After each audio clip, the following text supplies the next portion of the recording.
आज बहुत बेहद भारी मन से मुझे सच्चाई को लेकर आप सबके सामने उपस्थित होना पड़ा है।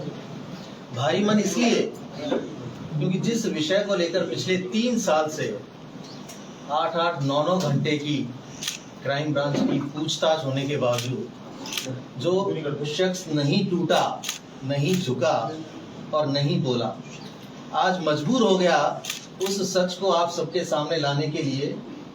क्यों मजबूर हो गया? क्योंकि जिस व्यक्ति का ये सारा कारनामा था, उस व्यक्ति ने इन सब चीजों से किनारा कर लिया। हमारे यहाँ कहा जाता है ना कि जिसकी ऑनरशिप होती है, अगर वो खुद किनारा कर ले तो जिसके माथे वो मढ़ा गया है वो उस बोझ को लेकर कब तक चलेगा। ये मेरी मजबूरी हो गई कि जो कृत्य मैंने किया ही नहीं, जो काम मैंने किया ही नहीं, उस बोझ को लेकर मैं कब तक आगे बढ़ सकता हूँ। क्योंकि जिस तरह से शुरुआत में मुझे भरोसा दिलाया गया था कि आप चिंता मत करो, सुप्रीम कोर्ट तक जाएंगे, जो व्यक्ति ये बात करते थे आज उन्होंने इस केस से संबंधित बात तक करना बंद कर दिया। तो ऐसे में मैं क्या करूंगा? पिछले 3 वर्ष से लगातार प्रताड़ना झेल रहा हूं। कभी 8 घंटे, कभी 9 घंटे, कभी 5 घंटे, कभी 10 घंटे, ऐसे ऐसे सवालों के जवाब मैं देता हूं। और जिसने आज तक जो कहा, जो निर्देश मिले, सिर्फ उन्हीं की पालना की। लेकिन आज इस स्थिति में पहुंच गया हूं कि मैं इस प्रताड़ना को और इस मानसिक टॉर्चर को मैं और मेरा परिवार क्यों बर्दाश्त करें। जिन परिस्थितियों में वो सारे काम हुए, उस वक्त मेरी जिम्मेदारी थी कि मैं उन कर्तव्यों का निर्वहन करूं, क्योंकि किसी व्यक्ति ने मुझ पे भरोसा करके अपनी कोई चीज सौंपी थी और मेरा दायित्व बनता था कि मैं उस भरोसे को बरकरार रखूं। और मैंने वो आज तक किया भी। मैंने पूरी तरह से उस भरोसे को बरकरार रखा, उसे बनाए रखा। आज तक आप सभी के सामने ये कहता रहा कि ये सारी की सारी जो घटनाएं हैं, ये जो ऑडियो क्लिप्स हैं, ये मुझे सोशल मीडिया के माध्यम से मिली। जब भी आप लोगों ने मुझसे पूछा या किसी भी जांच एजेंसी ने मुझसे पूछा, मैंने हर बार एक ही जवाब दिया कि सोशल मीडिया के माध्यम से मुझे ये क्लिप्स मिली। लेकिन वास्तविकता ये नहीं है। वास्तविकता ये है 16 जुलाई 2020 को शाम को कुछ ऑडियो क्लिप्स वायरल हुई आपके माध्यम से, क्योंकि मैंने अपने फोन नंबर 9829620202 से आप सभी मीडिया के साथियों को वो ऑडियो क्लिप्स भेजी थी। उन ऑडियो क्लिप्स में कथित रूप से खरीद फरोख्त कर, विधायकों की खरीद फरोख्त कर सरकार को गिराने की साजिश रची जा रही। और मुझे जो कहा गया मैंने वो किया। अब घटना इस तरह से थी, 16 जुलाई 2020 को मुख्यमंत्री अशोक गहलोत जी होटल फेयरमाउंट आए थे,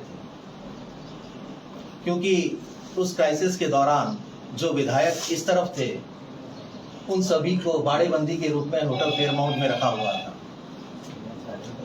और लगभग दोनों समय, सुबह और शाम, मुख्यमंत्री अशोक गहलोत वहां आते थे, बातचीत करते थे और ये उनका रूटीन था। 16 जुलाई 2020 को लगभग 3:30-4 बजे के आसपास वो होटल फेयरमाउंट से निकल गए। उनके जाने के 1 घंटे बाद उनके पीएसओ रामनिवास का मेरे पास कॉल आया कि आप तुरंत आइए मुख्यमंत्री निवास, मुख्यमंत्री जी आपको बुला रहे हैं। मैं वहां से 10 मिनट बाद निकला और सीधा मुख्यमंत्री आवास पहुंचा। क्योंकि कुकस बड़ी दूरी पे स्थित है, आने में लगभग 1 से 1.5 घंटा लगता है। उस दौरान भी मेरे पास 3 से 4 बार रामनिवास के फोन आए कि आप अभी तक पहुंचे नहीं। मैं तुरंत जब वहां पहुंचा तो मैंने देखा कि पिंक हाउस के चैम्बर में मुख्यमंत्री अशोक गहलोत मेरा इंतजार कर रहे हैं। जैसे ही मैं वहां पहुंचा, इस वाक्य को नोट कीजिएगा सभी, जैसे ही मैं वहां पहुंचा मुख्यमंत्री अशोक गहलोत ने मुझे ये पेन ड्राइव और एक ये टाइप पेपर दिया। इस पेन ड्राइव में वो तीनों ऑडियो क्लिप्स थी जिसको मैंने आप सभी के माध्यम से जनता तक पहुंचाया। ये वो पेन ड्राइव है और ये वो एक स्क्रिप्टेड टाइप्ड पेपर है। आप सभी को याद होगा कि उस दिन मैंने ऑडियो क्लिप्स के साथ एक ये पेपर भी भेजा था। इस पेपर में निश्चित रूप से गजेंद्र सिंह शेखावत जी, जो तत्कालीन केंद्रीय मंत्री थे, दिवंगत हमारे विधायक भंवरलाल शर्मा और एक कोई संजय जैन, इन तीनों की बातचीत का हवाला दिया गया था। और इस में ये सारी चीजें थी। पेन ड्राइव और ये पेपर देकर मुझे कहा कि तुरंत जाइए और मीडिया को ये ऑडियो क्लिप्स सर्कुलेट कर दीजिए। अब चूंकि पेन ड्राइव से तो सीधे सर्कुलेट नहीं किया जा सकता, मैं इस पेन ड्राइव को लेकर तुरंत घर आया।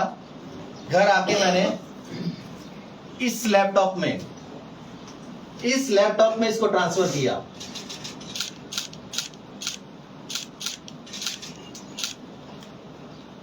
और लैपटॉप से मैंने ऑडियो क्लिप्स को अपने फोन में लिया और उस फोन के द्वारा आप सभी को, जो हमारे मीडिया के साथी हैं, उनको मैंने वो ऑडियो क्लिप्स सर्कुलेट की। तो ये ऑडियो क्लिप्स मुझे सोशल मीडिया के माध्यम से नहीं मिली। मुख्यमंत्री अशोक गहलोत ने इस पेन ड्राइव के जरिए मुझे ये सारी ऑडियो क्लिप्स दी और ये कहा कि मीडिया को आप सर्कुलेट कर दीजिए, और मैंने वो काम किया। अगले दिन अखबारों में जिस तरह से खबरें छपी और सभी को ये घटनाक्रम पता है कि जैसे ये ऑडियो क्लिप्स रिलीज हुई उसके बाद मुकदमे दायर हुए और जो सारा घटनाक्रम था कि किस तरह से खरीद फरोख्त की बात की जा रही है, कौन लोग हैं जो सरकार गिराना चाहते हैं, क्योंकि सीधे तौर पर केंद्रीय मंत्री गजेंद्र सिंह जी को इसमें इन्वॉल्व किया गया और ये आरोप लगाया गया कि बीजेपी के लोग सचिन पायलट के साथ मिलकर या बाकी के और जो विधायक हैं उनके साथ मिलकर सरकार को गिराना चाहते हैं। ऐसी मंशा थी ये साबित करने की कि इस पूरे खेल के पीछे भारतीय जनता पार्टी है, जबकि वास्तविकता ये नहीं थी। हम सभी ने सुना कि हमारे नौजवान नेता तत्कालीन उप मुख्यमंत्री सचिन पायलट जी ने ये कहा कि हम लोगों की सुनवाई नहीं हो रही थी, हम लोग अपनी बात कहना चाहते थे, इसलिए हम सब लोग एकत्रित होकर अपनी बात को कहने के लिए वही तरीका हमें मुफीद लगा, हम लोग इकट्ठे हुए और आला कमान तक अपनी बात पहुंचाना चाहते थे। लेकिन जैसे ही मुख्यमंत्री अशोक गहलोत को पता लगा तो ये सारा का सारा षड्यंत्र रचा गया। जो लोग उनके साथ गए थे उन सभी के फोन्स सर्विलांस पे थे, सभी को ट्रैक किया जा रहा था, इंक्लूडिंग सचिन पायलट जी। और जब ट्रैकिंग की जा रही थी तो ये पता लग रहा था लगातार कि कौन कहां किस तरह का मूवमेंट कर रहा है। तो आप सभी को याद होगा कि 3 विधायकों के साथ डील करके उनकी रात को 1:30 से 2 बजे के बीच में प्रेस कॉन्फ्रेंस करवाई गई मुख्यमंत्री आवास पर, और वो प्रेस कॉन्फ्रेंस भी मैंने ही करवाई थी। आप सभी लोगों को आमंत्रित किया, रात को 2 निशान किया, आप सब लोग वहां आए और उन्होंने मुख्यमंत्री अशोक गहलोत के समर्थन में अपनी प्रेस कॉन्फ्रेंस की। तो ये पूरी तरह से आप लोगों को मैंने बता दिया ये ऑडियो क्लिप्स कहां से आई। अब इसकी एक बानगी आपको सुनवाना चाहता हूं, सभी लोग उसको सुनिएगा एक बार।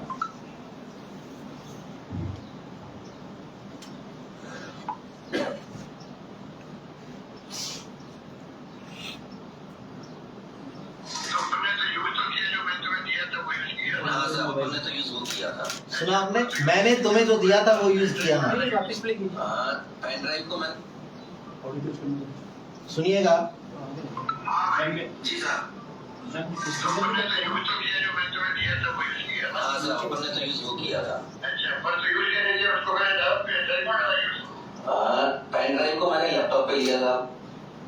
लैपटॉप से घुसा है? हाँ ठीक है, है सर। CMR का लैपटॉप था तुम्हारा? नहीं, CMR का नहीं था साहब, मेरा था। ठीक है, फिर उस लैपटॉप से मैंने उसको फोन पे लिया। ठीक है। फोन में जब कॉपी हो गया तो मैंने फिर सबको फॉरवर्ड कर दिया, जो मीडिया का मेरा ग्रुप बना हुआ। लैपटॉप से नहीं, फोन से, क्योंकि फोन पे डायरेक्ट पेनड्राइव से आ नहीं सकता था सर। अच्छा ठीक है, लैपटॉप लिया। हाँ, लैपटॉप में लिया, फोन में, फोन पे फोन पे लिया। ठीक है, तो लैपटॉप ले लिया तो वो डिलीवर का वो तो सब डैमेज कर दिया। वो पिछली बार अपनी बात हुई थी ना, वो पक्का क्या? हाँ, उसको पूरा उस डिवाइस को ही मैंने डैमेज कर दिया था 200% सर, पूरा। अच्छा, मुझसे पूछा गया कि वो फोन डैमेज कर दिया ना। हाँ, जिस फोन से मैंने भेजा था उस फोन को डैमेज कर दिया था। ठीक है, ठीक है, तो बात है जी। ठीक है। और जो लैपटॉप जिसमें तूने डाला था लैपटॉप पे, हाँ, वो भी किसी को दे दो, उसको किसी को। हाँ, उसको भी दे देता हूँ सर। हाँ, तो बाकी उसमें से उसकी हिस्ट्री वगैरह सब डिलीट कर दी थी साहब। नीचे के में नीचे हो जाती है ना, हाँ, नीचे हो जाती है। जी। कोई नहीं, कोई तो दूसरे राज्यों में रहते हैं हम तो। मैं उसको निकाल देता हूँ सर, भिजवा देता हूँ अपने पास से। इसको तो करो। बार कोई लागे ना, मैं जो दे दूँगा, तुम्हें देना, मैं जो दूसरे जाकर दे दूँगा। मैं भिजवा दूंगा सर, याद नहीं रखूंगा, आपका भिजवा दूंगा। नहीं, मैंने मतलब कि जैसा क्या लगे उसको करते जो नहीं, ठीक है। हाँ, हाँ, तो तुम्हारा पता है कि इससे तालिबान से नहीं, पिछले से गया उसके अंदर नहीं सर, ऐसा मुझे मालूम नहीं पड़ता। फोन पे गया। हाँ, क्योंकि आपने भेजा फोन से था ना सर, इसलिए लैपटॉप का तो इसमें इन्वॉल्वमेंट ही शो नहीं होगा कहीं पे भी। हाँ, ठीक है। लैपटॉप का सॉरी। हाँ, भाई जब मेरा फोन हुआ था तो वो तो इशू ये होता है, फोन में कहाँ से आया। तो अपने तो ना तो पेन ड्राइव की बात है ना लैपटॉप की बात है, मेरे पास व्हाट्सएप ग्रुप से आया।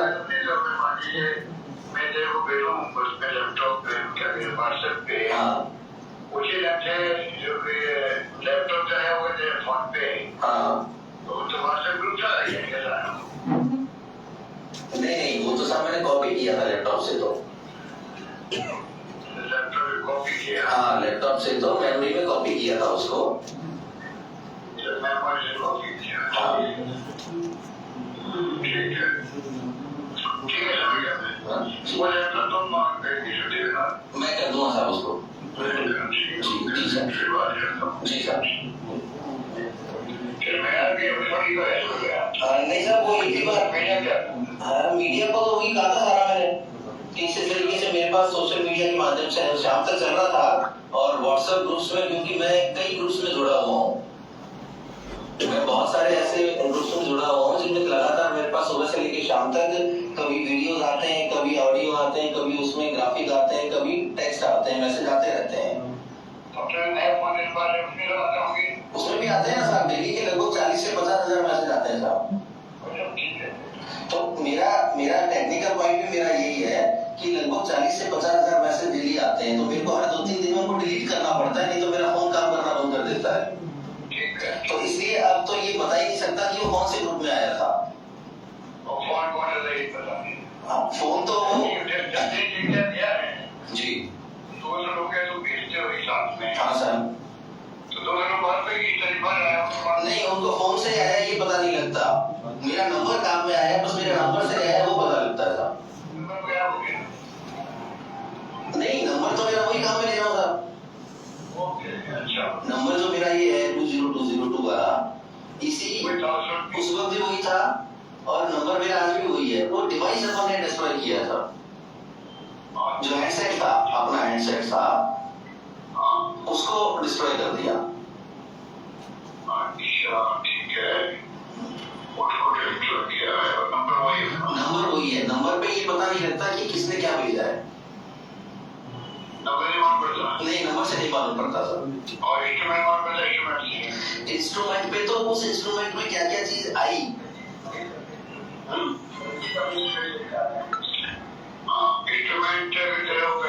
हाँ, इंस्ट्रूमेंट में तो होता है ये साहब कि कौन कौन सी चीज आप,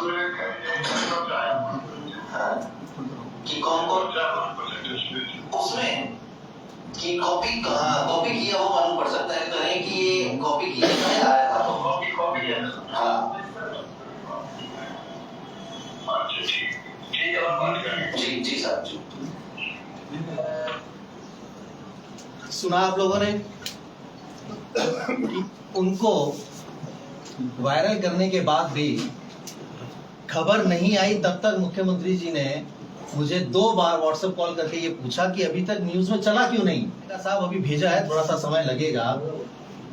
और जैसे ही वो खबर आई तब मुझे पता लगा कि इन ऑडियो क्लिप्स में है क्या, अन्यथा मुझे ये तक पता नहीं था कि इसमें क्या है।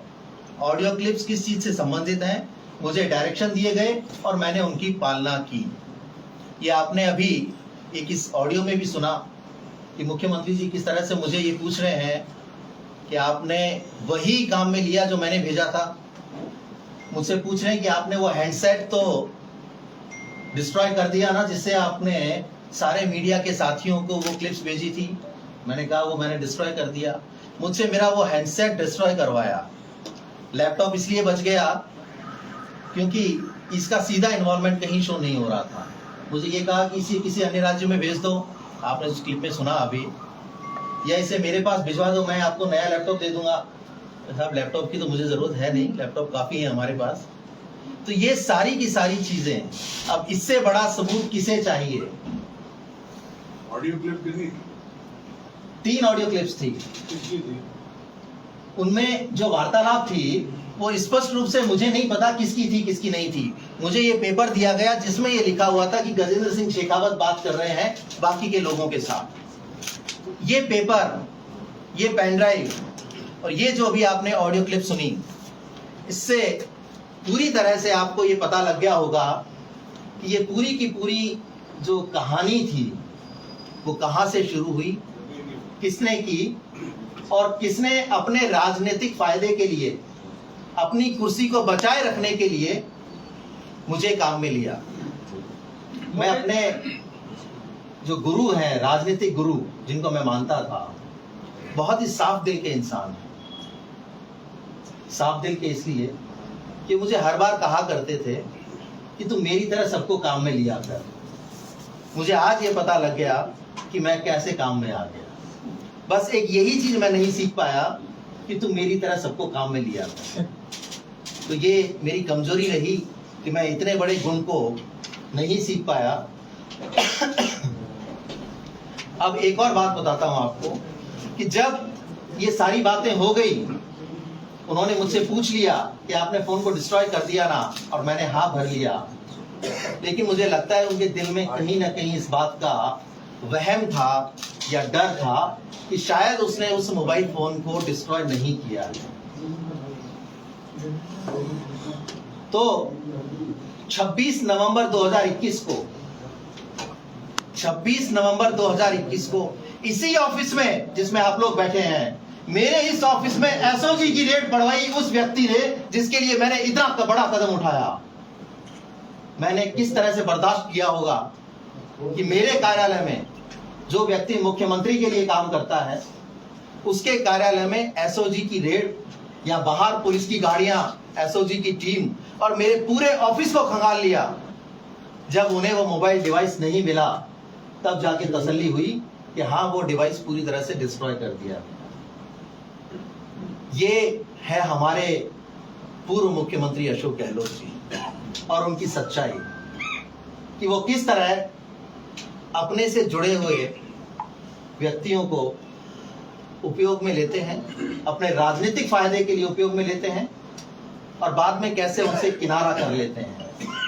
मुझे कोई दिक्कत नहीं होती जिस तरह से मुझे शुरुआत में कहा जाता था कि हम सुप्रीम कोर्ट तक जाएंगे, आप चिंता मत करो। तो उसके बाद क्यों बदल गए? क्यों उन्होंने इसके बारे में बातचीत करना बंद कर दिया? क्यों मुझे पूरी तरह से अकेला छोड़ दिया? क्यों कभी भी इस केस को लेकर कोई चर्चा क्यों नहीं की?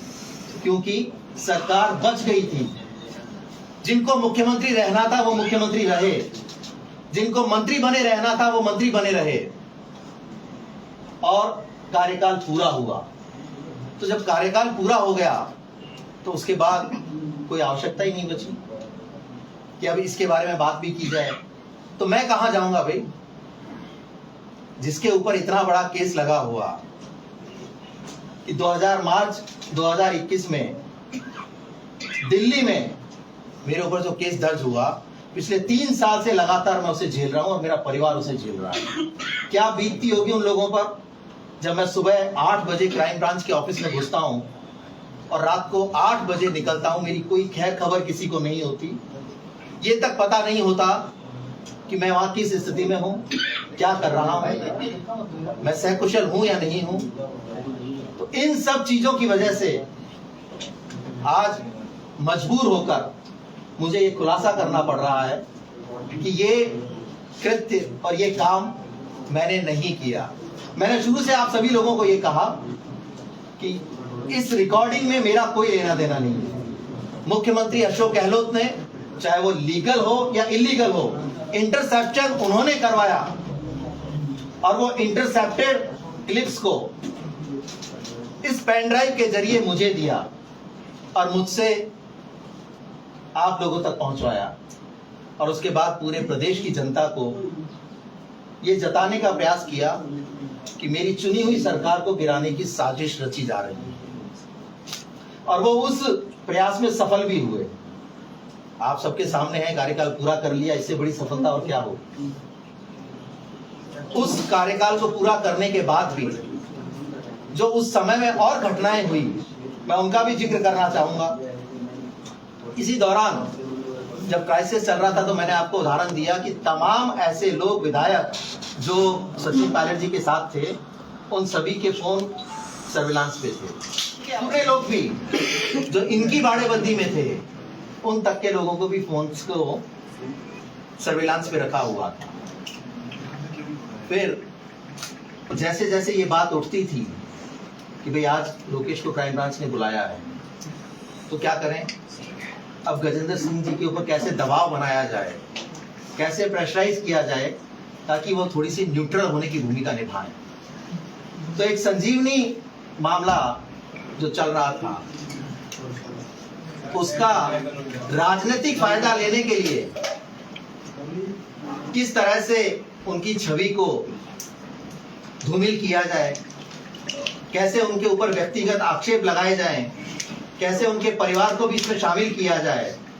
मुख्यमंत्री निवास पर रोजाना लगभग यही षड्यंत्र रचा जाता था कि केंद्रीय मंत्री गजेंद्र सिंह शेखावत और हमारी ही पार्टी के नेता सचिन पायलट, उनको किस तरह से डाउन किया जाए, कैसे उनको जनता के सामने उनकी छवि को खराब करने का प्रयास किया जाए। और वो लगातार करते भी रहे। संजीवनी से जुड़े हुए जितने लोग थे, उन लोगों को मुख्यमंत्री आवास बुलाया जाता था, उनके वीडियो रिकॉर्ड करके सिलसिलेवार उनको चलाया जाता था ताकि ये उनकी जो छवि बनी हुई है और उनके ऊपर जो व्यक्तिगत आरोप लगाने का मौका उन्हें मिल सके और वो उसका राजनीतिकरण कर सके। ये उन्होंने पूरा प्रयास किया। एक और प्रदेश में सबसे बड़ा मुद्दा आज की तारीख में चल रहा है, वो है पेपर लीक का मुद्दा। वर्तमान सरकार पेपर लीक के मामले को लेकर बड़ा अच्छा काम कर रही है। वो प्रयास कर रही है कि जितने लोग उसमें शामिल हैं और उस लीक के दोषी हैं, उनकी तह तक पहुंचा जाए और उन्हें सजा दी जाए। लेकिन आप सभी को याद होगा कि हमने प्रदेश में, हमारी तत्कालीन सरकार ने दीपोत्सव बड़े जोर शोर से मनाया था और ये कहा था कि हमने प्रदेश के नौजवानों के लिए इतना अच्छा अरेंजमेंट किया है, जब वो परीक्षा देने जाएंगे तो रास्ते में लोग उन्हें खाना खिलाएंगे, उनके सोने की व्यवस्था करेंगे। बहुत हमने ढोल बजाए और ये आभास कराने का प्रयास किया कि प्रदेश की सरकार युवाओं के लिए हमेशा खड़ी है और उनके सहयोग के लिए तत्पर है। लेकिन ऐसा कैसा सहयोग कि वो पेपर लीक हो जाए और लीक होने में उनकी पूरी जानकारी हो, उस पूरे सिस्टम की मिलीभगत हो, जो लोग उसके लीक को रोकने के लिए बने हुए हैं। जिन लोगों के भविष्य की चिंता मुख्यमंत्री ने नहीं की, जिन नौजवानों के भविष्य की चिंता मुख्यमंत्री ने नहीं की, तत्कालीन मुख्यमंत्री, वो आज अपने नौजवान पुत्र के भविष्य के लिए दिन रात लगे हुए हैं। उन्होंने जालोर सिरोही में ऐसे कैंपेन किया है जैसे पूरा राजस्थान एक तरफ और जालोर सिरोही का चुनाव एक तरफ। क्या सभी कैंडिडेट्स के लिए समान व्यवहार नहीं होना चाहिए था? वो कैंपेनिंग कमेटी के चेयरमैन हैं। इस प्रदेश में कांग्रेस पार्टी ने जितने लोगों को सिंबल दिया है, जितने लोगों को प्रत्याशी बनाया है, क्या सभी के लिए उतनी मेहनत नहीं की जानी चाहिए थी?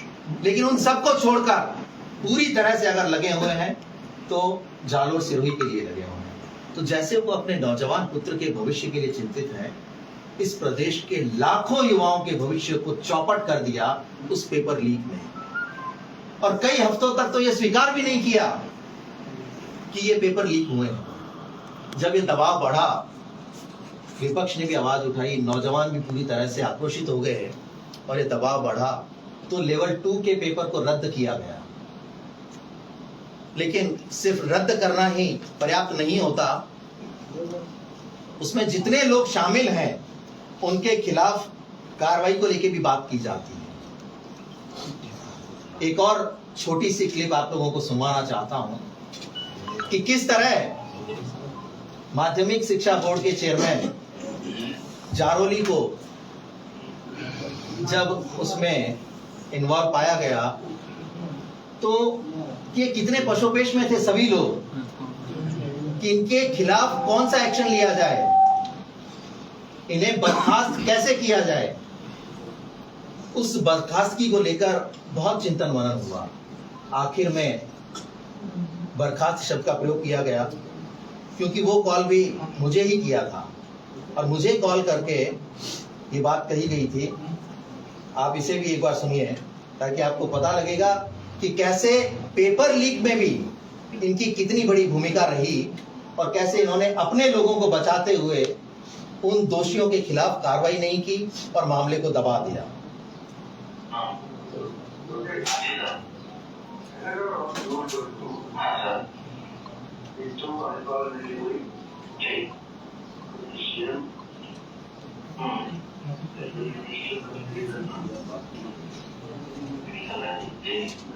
आवाज नहीं आ रही। थोड़ा हाथ ऊपर करो, मोबाइल ऊपर करो, मोबाइल ऊपर करो।